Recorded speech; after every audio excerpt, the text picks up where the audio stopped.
Hi,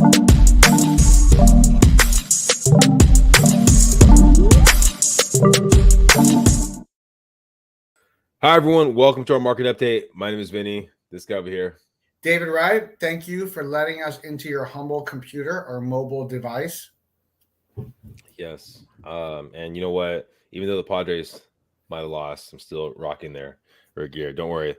Never leaving them. Anyways, you didn't come here to hear about my. I think you're rocking their gear all the time, aren't you? What? You're rocking their gear all the time. You're not like a fair weather fan. That's the good thing. You're in there through the thick and thin. Thick and thin. And you know what? That brings us to our next segue. Thick and thin. How interest rates going? Oh my gosh, man! You wanted to just start out on a negative Nelly note. Well, rates aren't as bad today as they were last week. How's that for you? Last week we hit like an all-time high, where it went up to the average 30-year fix, went up to 7 1/8, 7 1/4. Where are they now? So, back down. Now we're down at 6.99. Okay. So, not a big difference, but this is one of those action-packed weeks, Vinnie, where tomorrow, a lot of data coming out. Case-Shiller home price indexes tomorrow for year over year. Consumer confidence tomorrow. Another big mover. If consumer confidence comes in low, that's not good. Wednesday's new home sales. That's another interesting one. And then Thursday, you got initial jobless claims and continuing jobless claims and durable goods orders. So the interesting thing about the durable goods is durable goods are things that people are buying when they're like putting stuff in their homes, things that are going to be long-term holds, like, washing machines, dryer machines, air conditioning units, water heaters, all your goods that you're basically holding on to longer term. If those orders are down, that's also not good. And then Friday, core personal consumption expenditures. So that's another one, like what are people spending their money on? Is it up or down? It's going to be an interesting week. It's going to be another one of those high-low weeks. And unfortunately, the closer we get to November 2nd, with the Fed increasing rates again and if the data keeps coming out bad while inflation keeps going up, we're really not in for the best of mortgage times. I hate to be the doomsday person here, but economics are economics. Yeah, for sure. I mean, and I think the biggest thing is knowing where the market is. Just because rates are, historic. You haven't been this high in the last 20 years. So one historic, right? Doesn't necessarily mean it's not doable or possible or even beneficial for you to purchase. It goes down to something we've talked about since we first started this: the monthly payment. Focus on that monthly payment and see where it takes you. And there's opportunities too if you're going to bet on the market to get better, rates to get better in the future. Yeah, you're not going to put all your chips out there. Maybe a couple of them, right?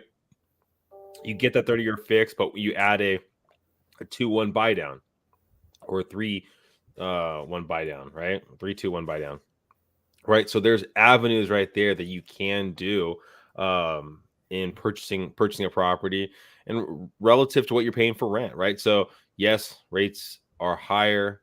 The markets, as you can kind of see that clicker below, inventory has trickled up a tad bit by 100. Yet we really need a lot more properties. We probably need about 8,000, 9,000 properties to really see the true effects of it. Pending is down under 2,000. So the demand has trickled down a little bit.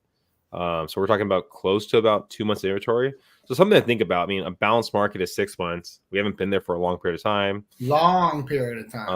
So properties are still selling, maybe not to the rate that they were before. Yet it's still beneficial. And then something also to think about too is we're having the lottery system for some of these short-term rentals coming about too. So you might see more people, right, that don't get accepted or get approved on their short-term rentals, look to start selling the property. So, we should get more inventory coming out there. What's that going to do to the market? Usually the demand stays where it's at and inventory goes up, the values are going to start going down a little more so. But again, it's on your situation. Are you going to wait for this perfect storm, if you're gonna try to time the market, you're probably gonna basically miss out the market. So yeah, time the market. You know, Charlie Munger, Warren Buffett, Ray Dalio, they're not timing the market. And I thought I would add this in just because this is unique, is our industry is really changing. When I saw last week on Friday, guess what came back? what? Guess who's back? I'm not talking about Slim Shady either, Vinny. What's I'm back? not talking about him. I'm talking about I saw mortgage companies advertising neg M arm loans on Friday. Wow. So that's So, a little bit scary. but So wait, there's more. But wait, there's more. okay. They also advertise 40-year amortized interest-only loans. Wow. So why am I mentioning this? Because for those of you who've only been in the game, are not in the game, or don't know anything for as long as me and Vinny have been in the game, if you think back to 2007 and 8, right before the housing crisis, we were doing, not me, because I never did the neg-m loans, but any lender that does do them, they get paid a lot of money. So think about that. Skin in the game, my friends. Everyone was doing the neg-m loans, the interest onlys, and the 40-year AMs right before the crash, because the prices and the market had changed so much that they're like, this is the only way I can get in is by doing this weird exotic loan that I don't really understand. So be careful. I think you're at a shifting point with lenders bringing back those loans, because those are not good loans. I would not take them. I'm a lender. I get paid money to do them. A lot of money, actually, and I am not doing them. So if you're starting to see them more in the marketplace, you know that's a paradigm shift. And that person that's offering you that loan, small percentage of people, maybe 2%, could utilize those loans to a good potential. 98% of people should not be using that. Not be getting a 40-year AM loan, an interest-only loan, a neg-m loan. Just leave it alone.